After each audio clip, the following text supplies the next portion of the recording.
اب ہم رسول اللہ صلی اللہ علیہ وآلہ وسلم کی حیات مبارکہ کے آخری ایام کے تذکرے تک پہنچ رہے ہیں، لیکن اس تذکرے کو آگے بڑھانے سے پہلے مناسب معلوم ہوتا ہے کہ ذرا ٹھہر کر آپ علیہ السلام کے اس جلیل الشان عمل پر ایک اجمالی نظر ڈالیں جو آپ علیہ السلام کی زندگی کا خلاصہ ہے، اور جس کی بنا پر آپ علیہ السلام کو تمام نبیوں اور پیغمبروں میں یہ امتیازی مقام حاصل ہوا کہ اللہ تعالیٰ نے آپ علیہ السلام کے سر پر اولین اور آخرین کی سیادت کا تاج رکھ دیا۔ آپ علیہ السلام سے کہا گیا کہ یا ایھا المزمل، یعنی اے چادر پوش، رات میں کھڑا ہو مگر تھوڑا، اے کمبل پوش، اٹھ اور لوگوں کو سنگین انجام سے ڈرا دے۔ پھر کیا تھا؟ آپ علیہ السلام اٹھ کھڑے ہوئے اور اپنے کاندھے پر اس روئے زمین کی سب سے بڑی امانت کا بارے گراں اٹھائے مسلسل کھڑے رہے، یعنی ساری انسانیت کا بوجھ، سارے عقیدے کا بوجھ، اور مختلف میدانوں میں جنگ و جہاد اور تگ و تاز کا بوجھ۔ آپ علیہ السلام نے اس انسانی ضمیر کے میدان میں جنگ و جہاد اور تگ و تاز کا بوجھ اٹھایا جو جاہلیت کے اوہام اور تصورات کے اندر غرق تھا، جسے زمین اور اس کی گوناگوں کشش کے بار نے بوجھل کر رکھا تھا، جو شہوات کی بیڑیوں اور پھندوں میں جکڑا ہوا تھا۔ اور جب اس ضمیر کو اپنے بعض صحابہ کی صورت میں جاہلیت اور حیات عرضی کے تہ در تہ بوجھ سے آزاد کر لیا تو ایک دوسرے میدان میں ایک دوسرا مارکا، بلکہ مارکوں پر مارکے شروع کر دیے، یعنی دعوت الہی کے وہ دشمن جو دعوت اور اس پر ایمان لانے والوں کے خلاف ٹوٹے پڑ رہے تھے، اور اس پاکیزہ پودے کو پنپنے، مٹی کے اندر جڑ پکڑنے، فضا میں شاخیں لہرانے اور پھلنے پھولنے سے پہلے اس کی نمو گاہی میں مار ڈالنا چاہتے تھے۔ ان دشمنان دعوت کے ساتھ آپ علیہ السلام نے پہم مارکا آرائیاں شروع کی، اور ابھی آپ علیہ السلام جزیرت العرب کے مارکوں سے فارغ نہ ہوئے تھے کہ روم نے اس نئی امت کو دبوچنے کے لیے اس کی سرحدوں پر تیاریاں شروع کر دیں۔ پھر ان تمام کارروائیوں کے دوران ابھی پہلا مارکا یعنی ضمیر کا مارکا ختم نہیں ہوا تھا، کیونکہ یہ دائمی مارکا ہے، اس میں شیطان سے مقابلہ ہے، اور وہ انسانی ضمیر کی گہرائیوں میں گھس کر اپنی سرگرمیاں جاری رکھتا ہے اور ایک لحظے کے لیے ڈھیلا نہیں پڑتا۔ محمد صلی اللہ علیہ وآلہ وسلم دعوت اللہ کے کام میں جمے ہوئے تھے اور متفرق میدان کے پہم مارکوں میں مصروف تھے۔ دنیا آپ علیہ السلام کے قدموں پر ڈھیر تھی، مگر آپ تنگی اور ترشی سے گزر بسر کر رہے تھے۔ اہل ایمان آپ علیہ السلام کے گردا گرد امن و راحت کا سایہ پھیلا رہے تھے، مگر آپ علیہ السلام جہد و مشقت اپنائے ہوئے تھے، مسلسل اور کڑی محنت سے سابقہ تھا، مگر ان سب پر آپ علیہ السلام نے صبر جمیل اختیار کر رکھا تھا۔ رات میں قیام فرماتے تھے، اپنے رب کی عبادت کرتے تھے، اس کے قرآن کی ٹھہر ٹھہر کر قرات کرتے تھے، اور ساری دنیا سے کٹ کر اس کی طرف متوجہ ہو جاتے تھے جیسا کہ آپ علیہ السلام کو حکم دیا گیا تھا۔ اس طرح آپ علیہ السلام نے مسلسل اور پہم مارکا آرائی میں 20 برس سے اوپر گزار دیے، اور اس دوران آپ علیہ السلام کو کوئی ایک معاملہ دوسرے معاملے سے غافل نہ کر سکا، یہاں تک کہ اسلامی دعوت اتنے بڑے پیمانے پر کامیاب ہوئی کہ عقلیں حیران رہ گئیں۔ سارا جزیرت العرب آپ علیہ السلام کے تابع فرمان ہو گیا، اس کے افق سے جاہلیت کا غبار چھٹ گیا، بیمار عقلیں تندرست ہو گئیں، یہاں تک کہ بتوں کو چھوڑ بلکہ توڑ دیا گیا۔ توحید کی آوازوں سے فضا گونجنے لگی، ایمان جدید سے حیات پائے ہوئے صحرا کا شبستان وجود اذانوں سے لرزنے لگا، اور اس کی پہنائیوں کو اللہ اکبر کی صدائیں چیرنے لگیں۔ قرہ قرآن مجید کی آیتیں تلاوت کرتے اور اللہ کے احکام قائم کرتے ہوئے شمال و جنوب میں پھیل گئے، بکھری ہوئی قومیں اور قبیلے ایک ہو گئے، انسان بندوں کی بندگی سے نکل کر اللہ کی بندگی میں داخل ہو گیا۔ اب نہ کوئی قاہر ہے، نہ مقہور، نہ مالک ہے، نہ مملوک، نہ حاکم، نہ محکوم، نہ ظالم، نہ مظلوم، بس سارے لوگ اللہ کے بندے اور آپس میں بھائی بھائی ہیں، ایک دوسرے سے محبت رکھتے ہیں اور اللہ کے احکام بجا لاتے ہیں۔ اللہ نے ان سے جاہلیت کا غرور و نخوت اور باپ دادا پر فخر کا خاتمہ کر دیا۔ اب عربی کو اجمی پر اور اجمی کو عربی پر، گورے کو کالے پر اور کالے کو گورے پر کوئی برتری نہیں، برتری کا معیار صرف تقویٰ ہے، ورنہ سارے لوگ آدم علیہ السلام کی اولاد ہیں اور آدم علیہ السلام مٹی سے تھے۔ غرض اس دعوت کی بدولت عربی وحدت، انسانی وحدت اور اجتماعی عدل وجود میں آ گیا۔ نوع انسانی کو دنیاوی مسائل اور اخروی معاملات میں سعادت کی راہ مل گئی۔ بالفاظ دیگر زمانے کی رفتار بدل گئی، روئے زمین متغیر ہو گیا، تاریخ کا دھارا مڑ گیا اور سوچنے کے انداز بدل گئے۔ اس دعوت سے پہلے دنیا پر جاہلیت کار فرما تھی، اس کا ضمیر متعفن تھا اور روح بدبودار تھی، قدریں اور پیمانے مختل تھے، ظلم اور غلامی کا دور دورہ تھا، فاجرانہ خوشحالی اور تباہ کن محرومی کی موج نے دنیا کو تہوبالا کر رکھا تھا۔ اس پر کفر و گمراہی کے تاریک اور دبیز پردے پڑے ہوئے تھے۔ حالانکہ آسمانی مذاہب اور ادیان موجود تھے، مگر ان میں تحریف نے جگہ پالی تھی اور ذوف سرایت کر گیا تھا۔ اس کی گرفت ختم ہو چکی تھی اور وہ محض بے جان و بے روح قسم کے جامد رسم و رواج کا مجموعہ بن کر رہ گئے تھے۔ جب اس دعوت نے انسانی زندگی پر اپنا اثر دکھایا تو انسانی روح کو وہم اور خرافات، بندگی و غلامی، فساد و تعفن اور گندگی اور انارکی سے نجات دلائی، اور معاشرہ انسانی کو ظلم و طغیان، پراگندگی اور بربادی، طبقاتی امتیازات، حکام کے استبداد اور کاہنوں کے رسوا کن تسلط سے چھٹکارا دلایا، اور دنیا کو عفت و نظافت، ایجادات و تعمیر، آزادی و تجدد، معرفت و یقین، وثوق و ایمان، عدالت و کرامت اور عمل کی بنیادوں پر زندگی کی بالیدگی، حیات کی ترقی اور حقدار کی حق رسائی کے لیے تعمیر کیا۔ ان تبدیلیوں کی بدولت جزیرۃ العرب نے ایک ایسی بابرکت اٹھان کا مشاہدہ کیا جس کی نظیر انسانی وجود کے کسی دور میں نہیں دیکھی گئی، اور اس جزیرے کی تاریخ اپنی عمر کے ان یگانہ روزگار ایام میں اس طرح جگمگائی کہ اس سے پہلے کبھی نہ جگمگائی تھی۔ حجۃ الوداع۔ دعوت و تبلیغ کا کام پورا ہو گیا اور اللہ کی الوہیت کے اثبات، اس کے ماسوا کی الوہیت کی نفی اور محمد رسول اللہ صلی اللہ علیہ وآلہ وسلم کی رسالت کی بنیاد پر ایک نئے معاشرے کی تعمیر و تشکیل عمل میں آ گئی۔ اب گویا غیبی ہاتف آپ علیہ السلام کے قلب و شعور کو یہ احساس دلا رہا تھا کہ دنیا میں آپ علیہ السلام کے قیام کا زمانہ اختتام کے قریب ہے۔ چنانچہ آپ علیہ السلام نے حضرت معاذ بن جبل کو 10 ہجری میں یمن کا گورنر بنا کر روانہ فرمایا تو رخصت کرتے ہوئے فرمایا، اے معاذ، غالباً تم مجھ سے میرے اس سال کے بعد نہ مل سکو گے، بلکہ غالباً میری اس مسجد اور میری قبر کے پاس سے گزرو گے۔ حضرت معاذ یہ سن کر رسول اللہ کی جدائی کے غم سے رونے لگے۔ در حقیقت اللہ چاہتا تھا کہ اپنے پیغمبر صلی اللہ علیہ وسلم کو اس دعوت کے ثمرات دکھلا دے جس کی راہ میں آپ علیہ السلام نے 20 برس سے زیادہ عرصے تک طرح طرح کی مشکلات اور مشقتیں برداشت کی تھیں، اور اس کی صورت یہ ہو کہ آپ حج کے موقع پر اطراف مکہ میں قبائل عرب کے افراد اور نمائندگان کے ساتھ جمع ہوں، پھر وہ آپ علیہ السلام سے دین کے احکام و شرائع حاصل کریں اور آپ ان سے یہ شہادت لیں کہ آپ نے امانت ادا کر دی، پیغام رب کی تبلیغ فرما دی اور امت کی خیرخواہی کا حق ادا فرما دیا۔ اس مشیت ایزدی کے مطابق نبی صلی اللہ علیہ وسلم نے جب اس تاریخی حج مبرد کے لیے اپنے ارادے کا اعلان فرمایا تو مسلمانان عرب چوک در چوک پہنچنا شروع ہو گئے۔ ہر ایک کی آرزو تھی کہ وہ رسول اللہ کے نقش پا کو اپنے لیے نشان راہ بنائے اور آپ علیہ السلام کی اقتدا کرے۔ پھر سنیچر کے دن جب کہ ذیقعد میں 4 دن باقی تھے، رسول اللہ نے کوچ کی تیاری فرمائی، بالوں میں کنگھی کی، تیل لگایا، تہبند پہنا، چادر اوڑھی، قربانی کے جانوروں کو قلاوہ پہنایا اور ظہر کے بعد کوچ فرما دیا۔ عصر سے پہلے ذوالحلیفہ پہنچ گئے، وہاں عصر کی نماز 2 رکعت پڑھی اور رات بھر خیمہ زن رہے۔ صبح ہوئی تو صحابہ کرام سے فرمایا، رات میرے پروردگار کی طرف سے ایک آنے والے نے آ کر کہا، اس مبارک وادی میں نماز پڑھو اور کہو حج میں عمرہ ہے۔ پھر ظہر کی نماز سے پہلے آپ علیہ السلام نے احرام کے لیے غسل فرمایا۔ اس کے بعد حضرت عائشہ رضی اللہ عنہا نے آپ علیہ السلام کے جسم اطہر اور سر مبارک میں اپنے ہاتھ سے زریرہ اور مشک آمیز خوشبو لگائی۔ خوشبو کی چمک آپ علیہ السلام کی مانگ اور داڑھی میں دکھائی پڑتی تھی، مگر آپ علیہ السلام نے یہ خوشبو دھوئی نہیں بلکہ برقرار رکھی۔ پھر اپنا تہبند پہنا، چادر اوڑھی، 2 رکعت ظہر کی نماز پڑھی۔ اس کے بعد مصلی پر ہی حج اور عمرے دونوں کا ایک ساتھ احرام باندھتے ہوئے صدائے لبیک بلند کی۔ پھر باہر تشریف لائے، قصوہ اونٹنی پر سوار ہوئے اور دوبارہ صدائے لبیک بلند کی۔ اس کے بعد اونٹنی پر سوار کھلے میدان میں تشریف لے گئے تو وہاں بھی لبیک پکارا۔ اس کے بعد آپ علیہ السلام نے اپنا سفر جاری رکھا۔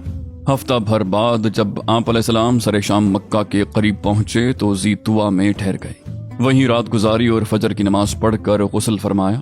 پھر مکہ میں صبح دم داخل ہوئے۔ یہ اتوار 4 ذی الحج 10 ہجری کا دن تھا۔ راستے میں 8 راتیں گزری تھیں۔ اوسط رفتار سے اس مسافت کا یہی حساب بھی ہے۔ مسجد حرام پہنچ کر آپ علیہ السلام نے پہلے خانہ کعبہ کا طواف کیا، پھر صفا و مروہ کے درمیان سعی کی، مگر احرام نہیں کھولا کیونکہ آپ علیہ السلام نے حج اور عمرے کا احرام ایک ساتھ باندھا تھا اور اپنے ساتھ ہدی یعنی قربانی کے جانور لائے تھے۔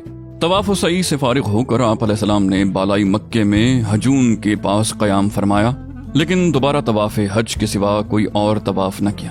آپ علیہ السلام کے جو صحابہ کرام اپنے ساتھ قربانی کے جانور نہیں لائے تھے، آپ علیہ السلام نے انہیں حکم دیا کہ اپنا احرام عمرے میں تبدیل کر دیں اور بیت اللہ کا طواف اور صفا مروہ کی سعی کر کے پوری طرح حلال ہو جائیں۔ لیکن چونکہ آپ علیہ السلام خود حلال نہیں ہو رہے تھے، اس لیے صحابہ کرام کو تردد ہوا۔ آپ علیہ السلام نے فرمایا، اگر میں اپنے معاملے کی وہ بات پہلے جان گیا ہوتا جو بعد میں معلوم ہوئی تو میں ہدی نہ لاتا، اور اگر میرے ساتھ ہدی نہ ہوتی تو میں بھی حلال ہو جاتا۔ آپ کا یہ ارشاد سن کر صحابہ کرام نے سر اطاعت خم کر دیا، اور جن کے پاس جانور نہ تھے وہ حلال ہو گئے۔ 8 ذی الحج آپ منا تشریف لے گئے اور وہاں 9 ذی الحج کی صبح تک قیام فرمایا۔ ظہر، عصر، مغرب، عشاء اور فجر 5 وقت کی نمازیں وہیں پڑھیں۔ پھر اتنی دیر توقف فرمایا کہ سورج طلوع ہو گیا۔ اس کے بعد عرفہ کو چل پڑے۔ وہاں پہنچے تو وادی نمرہ میں قبا تیار تھا، اسی میں نزول فرمایا۔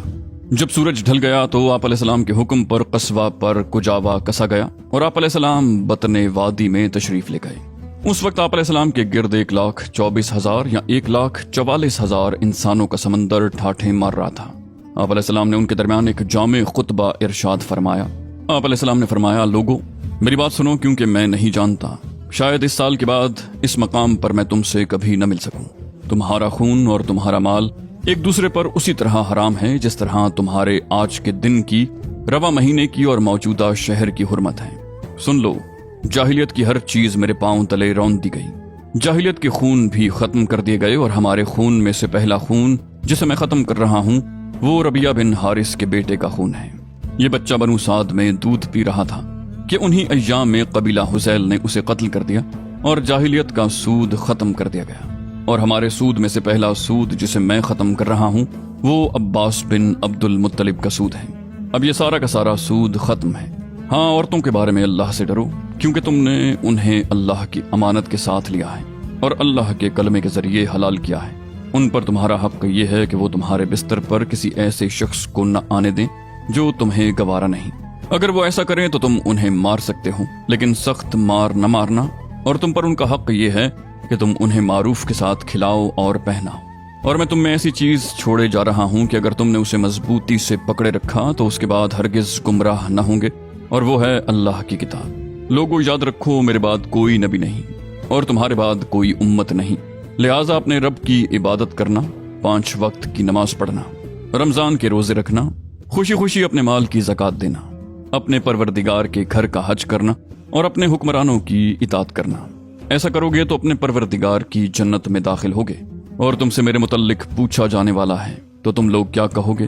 صحابہ کرام نے کہا، ہم شہادت دیتے ہیں کہ آپ نے تبلیغ کر دی، پیغام پہنچا دیا اور خیر خواہی کا حق ادا کر دیا۔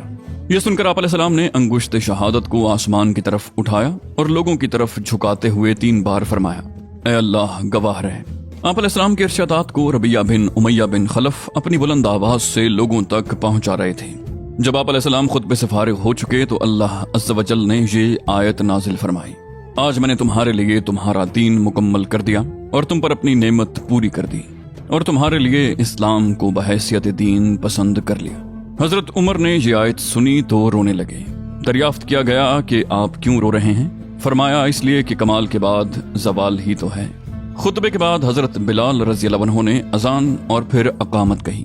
رسول اللہ صلی اللہ علیہ وسلم نے ظہر کی نماز پڑھائی، اس کے بعد حضرت بلال نے پھر اقامت کہی اور آپ علیہ السلام نے عصر کی نماز پڑھائی، اور ان دونوں نمازوں کے درمیان کوئی اور نماز نہیں پڑھی۔ اس کے بعد سوار ہو کر آپ جائے وقوف پر تشریف لے گئے، اپنی اونٹنی قصوہ کا شکم چٹانوں کی جانب کیا اور جبل مشات کو سامنے کیا، اور قبلہ رخ مسلسل اسی حالت میں وقوف فرمایا یہاں تک کہ سورج غروب ہونے لگا۔ تھوڑی زردی ختم ہوئی، پھر سورج کی ٹکیا غائب ہو گئی۔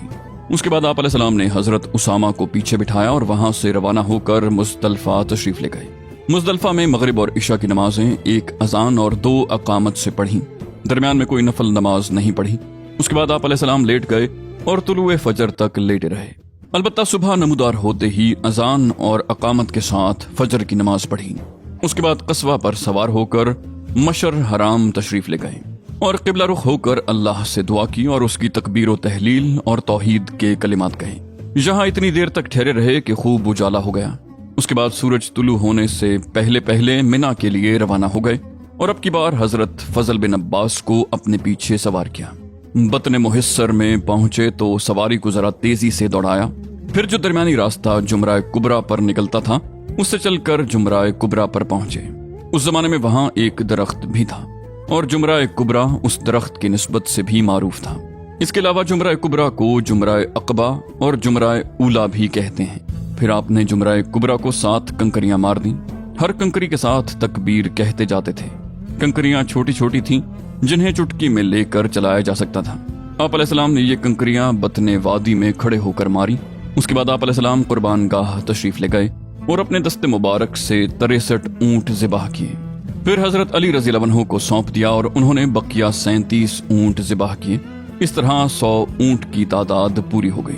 آپ علیہ السلام نے حضرت علی کو بھی اپنی قربانی میں شریک فرما لیا۔ اس کے بعد آپ علیہ السلام کے حکم سے ہر اونٹ کا ایک ایک ٹکڑا کاٹ کر ہانڈی میں ڈالا اور پکایا گیا۔ پھر آپ علیہ السلام نے اور حضرت علی نے اس گوشت میں سے کچھ تناول فرمایا اور اس کا شوربہ پیا۔ بعد ازاں رسول اللہ صلی اللہ علیہ وسلم سوار ہو کر مکے تشریف لے گئے، بیت اللہ کا طواف فرمایا، اسے طواف افادہ کہتے ہیں، اور مکے میں ہی ظہر کی نماز ادا فرمائی۔ پھر چاہے زمزم پر بنو عبد المطلب کے پاس تشریف لے گئے۔ وہ حجاج کرام کو زمزم کا پانی پلا رہے تھے۔ آپ علیہ السلام نے فرمایا، بنو عبد المطلب تم لوگ پانی کھینچو، اگر یہ اندیشہ نہ ہوتا کہ پانی پلانے کے اس کام میں لوگ تمہیں مغلوب کر دیں گے تو میں بھی تم لوگوں کے ساتھ کھینچتا۔ یعنی اگر صحابہ کرام رسول اللہ کو خود پانی کھینچتے ہوئے دیکھتے تو ہر صحابی خود پانی کھینچنے کی کوشش کرتا، اور اس طرح حجاج کو زمزم پلانے کا جو شرف بنو عبد المطلب کو حاصل تھا اس کا نظم ان کے قابو میں نہ رہ جاتا۔ چنانچہ بنو عبد المطلب نے آپ علیہ السلام کو ایک ڈول پانی دیا اور آپ علیہ السلام نے اس میں سے حسب خواہش پیا۔ آج یوم النہر تھا، یعنی ذی الحج کی 10 تاریخ تھی۔ نبی علیہ السلام نے آج بھی دن چڑھے چاشت کے وقت ایک خطبہ ارشاد فرمایا۔ خطبے کے وقت آپ علیہ السلام خچر پر سوار تھے اور حضرت علی آپ کے ارشادات صحابہ کو سنا رہے تھے۔ صحابہ کرام کچھ بیٹھے اور کچھ کھڑے تھے۔ آپ علیہ السلام نے آج کے خطبے میں بھی کل کی کئی باتیں دہرائیں۔ صحیح بخاری اور صحیح مسلم میں حضرت ابو بکر کا یہ بیان مروی ہے کہ نبی علیہ السلام نے ہمیں یوم النہر کو خطبہ دیا۔ فرمایا، زمانہ گھوم پھر کر اپنی اسی دن کی حیت پر پہنچ گیا ہے جس دن اللہ نے آسمان و زمین کو پیدا کیا تھا۔ سال 12 مہینے کا ہے، جن میں سے 4 مہینے حرام کے ہیں، 3 پے در پے یعنی ذی قعد، ذی الحج اور محرم، اور ایک رجب مدر جو جمادی الاخرہ اور شعبان کے درمیان ہے۔ آپ علیہ السلام نے یہ بھی فرمایا کہ یہ کون سا مہینہ ہے؟ ہم نے کہا اللہ اور اس کا رسول بہتر جانتے ہیں۔ اس پر آپ خاموش رہے، یہاں تک کہ ہم نے سمجھا کہ آپ اس کا کوئی اور نام رکھیں گے، لیکن پھر آپ علیہ السلام نے فرمایا کہ یہ ذو الحج نہیں ہے۔ ہم نے کہا کیوں نہیں؟ آپ نے فرمایا یہ کون سا شہر ہے؟ ہم نے کہا اللہ اور اس کا رسول بہتر جانتے ہیں۔ اس پر آپ علیہ السلام خاموش رہے، یہاں تک کہ ہم نے سمجھا آپ اس کا کوئی اور نام رکھیں گے، مگر آپ علیہ السلام نے فرمایا کیا یہ بلدہ یعنی مکہ نہیں ہے؟ ہم نے کہا کیوں نہیں؟ آپ علیہ السلام نے فرمایا اچھا تو یہ دن کون سا ہے؟ ہم نے کہا اللہ اور اس کا رسول بہتر جانتے ہیں۔ اس پر آپ علیہ السلام خاموش رہے، یہاں تک کہ ہم نے سمجھا آپ اس کا کوئی اور نام رکھیں گے۔ پھر آپ نے فرمایا کیا یہ یوم النہر نہیں ہے؟ ہم نے کہا کیوں نہیں؟ آپ علیہ السلام نے فرمایا اچھا تو سنو کہ تمہارا خون، تمہارا مال اور تمہاری آبرو ایک دوسرے پر ویسے ہی حرام ہے جیسے تمہارے اس شہر اور تمہارے اس مہینے میں تمہارے آج کے دن کی حرمت ہے، اور تم بہت جلد اپنے پروردگار سے ملو گے اور وہ تم سے تمہارے اعمال کے متعلق پوچھے گا۔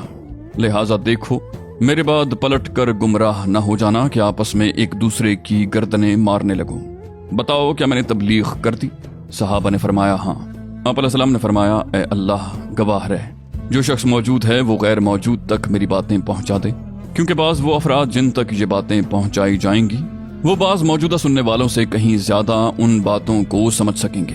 ایک روایت میں ہے کہ آپ علیہ السلام نے اس خطبے میں یہ بھی فرمایا، یاد رکھو کوئی بھی جرم کرنے والا اپنے سوا کسی اور پر جرم نہیں کرتا، یعنی اس جرم کی پاداش میں کوئی اور نہیں بلکہ خود مجرم ہی پکڑا جائے گا۔ یاد رکھو کوئی جرم کرنے والا اپنے بیٹے پر یا کوئی بیٹا اپنے باپ پر جرم نہیں کرتا، یعنی باپ کے جرم میں بیٹے کو یا بیٹے کے جرم میں باپ کو نہیں پکڑا جائے گا۔ یاد رکھو شیطان مایوس ہو چکا ہے کہ اب تمہارے اس شہر میں کبھی بھی اس کی پوجا کی جائے، لیکن اپنے جن اعمال کو تم لوگ حقیر سمجھتے ہو ان میں اس کی اطاعت کی جائے گی اور وہ اسی سے راضی ہوگا۔ اس کے بعد آپ ایام تشریق یعنی 11، 12، 13 ذی الحج کو منا میں مقیم رہے۔ اس دوران آپ حج کے مناسک بھی ادا فرما رہے تھے اور لوگوں کو شریعت کے احکام بھی سکھا رہے تھے، اللہ کا ذکر بھی فرما رہے تھے، ملت ابراہیمی کے سنن ہدی بھی قائم کر رہے تھے اور شرک کے آثار و نشانات کا صفایا بھی فرما رہے تھے۔ آپ علیہ السلام نے ایام تشریق میں بھی ایک دن خطبہ دیا۔ چنانچہ سنن ابی داؤد میں بسند حسن مروی ہے کہ حضرت سرا بنت بنہان رضی اللہ عنہا نے فرمایا کہ رسول اللہ نے ہمیں رؤس کے دن خطبہ دیا اور فرمایا کیا یہ ایام تشریق کا درمیانی دن نہیں ہے؟ آپ علیہ السلام کا آج کا خطبہ بھی کل یوم النہر کے خطبے جیسا تھا اور یہ خطبہ سورہ نصر کے نزول کے بعد دیا گیا۔ ایام تشریق کے خاتمے پر دوسرے یوم النفر میں یعنی 13 ذی الحج کو نبی علیہ السلام نے منا سے کوچ فرمایا اور وادی ابتاح کے خیف بن اور وادی ابتاح کے بنی کنانہ میں فروکش ہوئے۔ دن کا باقی ماندہ حصہ اور رات وہیں گزاری اور ظہر، عصر، مغرب اور عشاء کی نمازیں وہیں پڑھیں۔ البتہ عشاء کے بعد تھوڑا سا سو کر اٹھے، پھر سوار ہو کر بیت اللہ تشریف لے گئے اور طواف وداع فرمائے۔ اور اب تمام مناسک حج سے فارغ ہو کر آپ علیہ السلام نے سواری کا رخ مدینہ منورہ کی راہ پر ڈال دیا، اس لیے نہیں کہ وہاں پہنچ کر راحت فرمائیں، بلکہ اس لیے کہ اب اللہ کی خاطر اللہ کی راہ میں ایک نئی جد و جہد کا آغاز فرمائیں۔